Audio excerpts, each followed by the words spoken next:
What's up, everybody? Welcome back to the channel for another episode in the Ask Me Anything series. I hope you all had a fantastic weekend, and I hope you're having a good start to this week. We took a couple weeks off of this series, so we have a lot to talk about, and as always, you guys absolutely killed it with the questions. Huge shout out to every single one of you who took the time to come up with a question and leave it on the post. Even the ones that don't get featured in the video, just know I read every single one, and you guys make this series so much fun for me to do. If you guys want another Ask Me Anything episode next Monday, then leave a like on this video. That's the best way to let me know that you enjoyed. Let's see if we can hit 1,000 likes on this episode. And of course, if this is your first time checking out the channel and you want NHL content just like this all year round, hit that subscribe button. We're getting super close to 75,000. So with that all being said, let's go ahead and start the episode off with the first question from Red Wings 2026 champs. Love the name. With Caulfield having 5 goals in his last 5 games, do you think he's able to turn this season around and still score 30 plus? It felt like he was trying to do too much before, and now it's just scoring every game. Yeah, I've been getting a lot of comments about Cole Caulfield over the last week or so because I made that most surprising player from every team video earlier last week, and my pick for Montreal was Cole Caulfield. I said in that video how he was having a disappointing season relative to my expectations. You know, I figured he was going to score 40 plus this year, all that type of stuff, and since that video has released, like you said, he's been scoring every game. So Montreal fans, you're welcome. As far as Ken Caulfield still hit the 30 goal mark this season, if he stays healthy, I definitely would not put it past him. He's played in 46 games, and after this streak of games where he's been red hot, he's already up to 16 goals, and that's with, in my opinion, his first half of the season being a little bit underwhelming when it comes to his finishing. Now that Caulfield seems to have that finishing touch back, his shooting percentage is creeping back up almost to 10%. I wouldn't be surprised at all if Cole Caulfield stays, red hot throughout the second half of the season and finishes with his first 30 plus goal year. The next question we have comes from Ryan Plunkett Hockey, who says, with the Devils' recent 6-2 loss to the Stars, who do you think would be the best goalie for them to look for, and what do you think they'd have to give up? I'm honestly a little bit surprised that the Devils have waited this long to address the goaltending situation. I know the trade deadline is until March 4th, but if they keep going the way they're going right now, trading for a goaltender,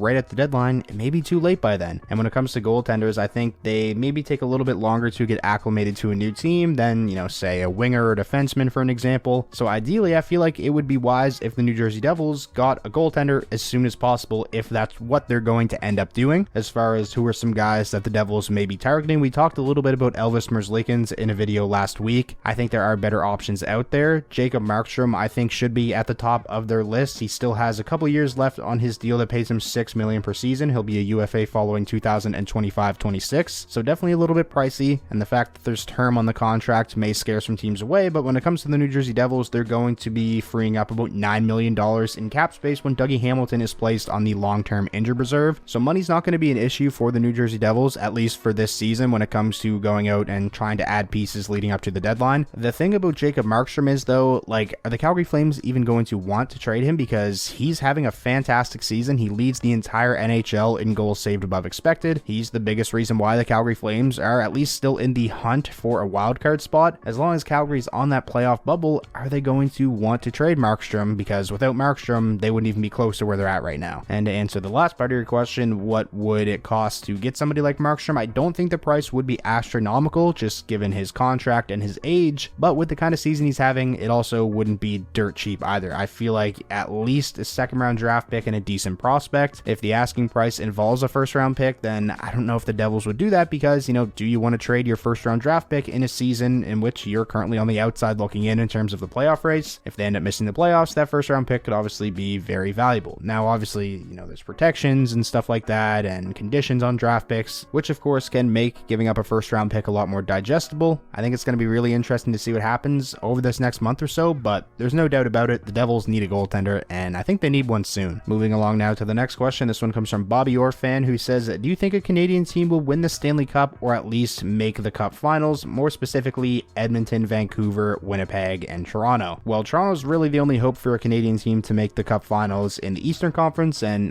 we all know everything about Toronto's shortcomings in the playoffs, so I wouldn't count on that. But when it comes to the Western Conference, I think this year there's as good of a chance as we've seen in quite a long time for a team from Canada to make the Cup final. Between the Canucks and the Jets, who currently sit 1-2 in the Western Conference, and then obviously the Edmonton Oilers, who are just surging and have won 13 straight, the odds are not that bad at all, and I hope it happens. A team like Vancouver in the Stanley Cup final, I think, would be a ton of fun. In my opinion, they've been one of the most fun teams to watch in the entire league this season, getting getting to see a full-length playoff run all the way to the Stanley Cup Finals of Draisaitl and McDavid. Won't hear any complaints from me, and one of my best friends is a Winnipeg Jets fan, so I'd like to see them make it as well. So any of those three teams, I would love to see go all the way to the Stanley Cup Finals and even win the Stanley Cup. Unless the team they're playing in the Stanley Cup Finals is Detroit, of course. And I mean, a guy can dream, right? Speaking of the Edmonton Oilers, the next question we have comes from McJesus16, who says, Corey Perry just signed with the Edmonton Oilers. Do you see him making an impact, and what role do you see him playing in for a team that is on an absolute heater? I like this signing for the Oilers. I really do. Corey Perry, even though he's 38 years old, is definitely still a very useful player at this point in his career. Not somebody who's going to slot into your top six or anything like that, but in a fourth line role, Corey Perry can definitely still be very impactful. He's physical, plays the role of an agitator very well, has a complete 200-foot game, and he's a smart player as well. Still has a nose for the net, although he's not as fast as he used to be. Maybe his body can't keep up with his mind at this point in his career. He knows where to be on the ice, both defensively and offensively, and I mean, in limited minutes, he consistently puts himself in a position to contribute. Is this signing going to be a big needle mover for the Oilers? No, I don't think their odds of winning the Stanley Cup got any better or worse with the signing of Corey Perry. I mean, their odds of losing the Cup final might have went up based off of Corey Perry's reputation, but there's no doubt in my mind Corey Perry will be a useful player for the Oilers, and I mean, for pretty much league minimum with some, bonuses in there, you can't go wrong. The next question we have comes from Sports All Week, who says, do you think it's time for the Leafs to move on from Sheldon Keefe? They are 2-5 in their last 7, and it has become evident Keefe has lost the room, considering both Vancouver and Edmonton made coaching changes and are looking elite since then. Do you think it's finally time the Leafs look elsewhere? Also, really appreciate the kind words. I'm glad you like the channel, and I love hearing that, and I wish you all the best of luck with your channel. In my opinion, this is a tough question because when Vancouver made their coaching change last season, they weren't in a playoff spot. They were having a miserable year. When the Oilers made their coaching change this season, they weren't anywhere close to a playoff spot. Obviously, we're having a miserable start to the season. When it comes to the Toronto Maple Leafs, they've been in a playoff spot pretty much all season long, and for the majority of the season in a divisional seed. So I feel like firing a coach when you're having a season like that, I know Toronto has sky high expectations, and everything when it comes to Maple Leafs is under the microscope, and the media is going to be talking just after a bad stretch of games, who should get traded,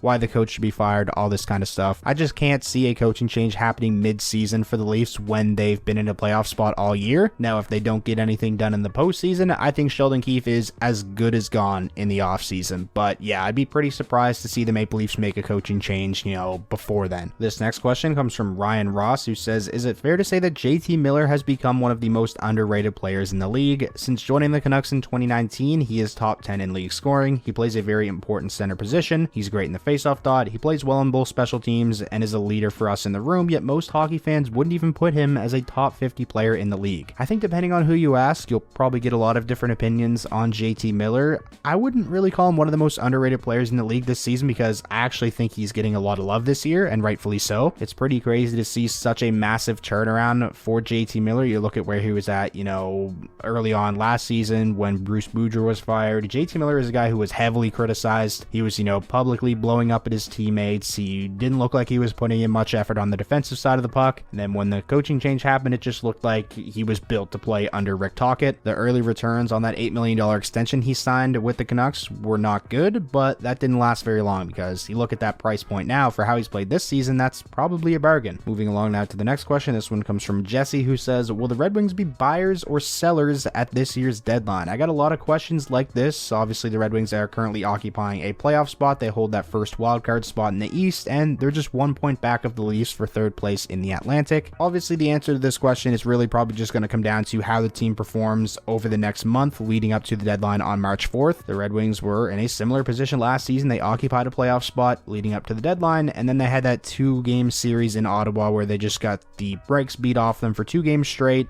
which led to Steve Yzerman deciding that this team's not ready, and then he traded the likes of Hronek and Bertuzzi. Now this season, I think no matter what, there won't be trades of that magnitude when it comes to the Red Wings. Obviously, Bertuzzi and Hronek were pretty big name players. They netted a first-round pick in each of those trades. This season, if something similar happens and the Red Wings, are sliding a bit leading up to the deadline, I think we could see some guys on expiring deals get traded, if they're not going to be extended. Guys that have really high value right now, Sprong and Gostisbehere, both players I'd like the Red Wings to extend, but I mean, if if you get massive offers for them and you're out of a playoff spot, are you going to turn them down? The only scenario where I see the Red Wings being buyers is if it's a trade, like the DeBrincat trade, for an example, where you go and get a guy who, sure, he's going to help you win now, but is also somebody who can be a part of the process and be a Red Wing for a long time. I can't see Detroit, going out and trading picks or prospects for rental players. I don't think that would make any sense. Moving along now, this next question comes from Haggles Bagels, who says, with a Foligno, Dickinson, and probable Mrazek extension soon, are these the right moves for Chicago?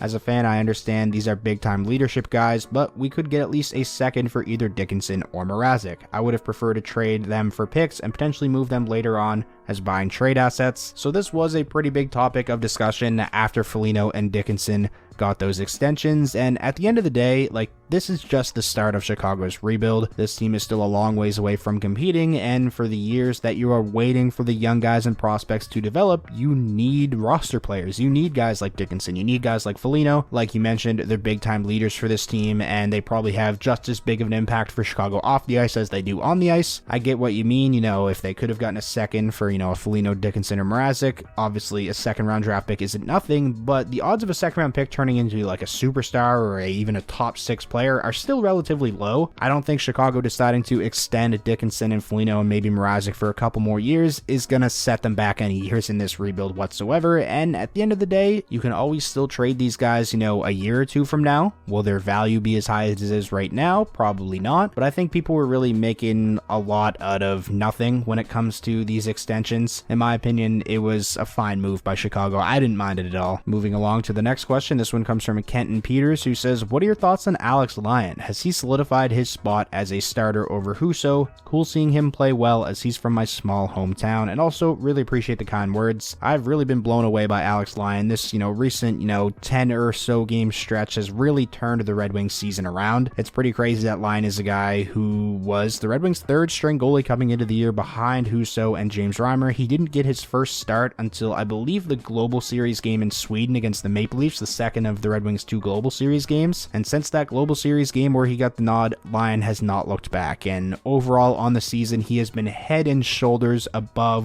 Husso and Reimer. He's easily been Detroit's best option in net. He's 11-5-1 with a .924 save percentage currently, and to answer your question, yes, I do feel like he's solidified his spot as the Red Wings starter. If the season ended today and the playoffs started tomorrow and the Red Wings needed to, pick their game 1 starter, it would be Alex Lyon without a doubt. I'm honestly pretty surprised that a 2-year, $900,000 deal is all Alex Lyon was able to get in free agency, and not even going to a team where he was going to start the season as one of their 2, goaltenders. He was, like I said, started the season as the Red Wings' 3rd string after the red-hot stretch he had to finish last season, getting the Panthers into the playoffs. I figured there'd at least be a team out there willing to give him, a cheap deal as a backup to start the season, but hey, I'm not complaining. I'm glad he ended up with the Red Wings. So that is going to wrap up this week's episode of the Ask Me Anything series. Like I mentioned at the start, huge shout out and thank you to every single one of you who took the time to come up with a question and leave it on the post. I really do appreciate all of you guys. If you want another episode next week, like I mentioned, please remember to leave a like. It definitely helps out the video a ton, and it lets me know that you enjoyed. And most importantly, if this was your first time checking out the channel and you want NHL content just like this all year round, hit that subscribe button, and I will talk to you all again soon.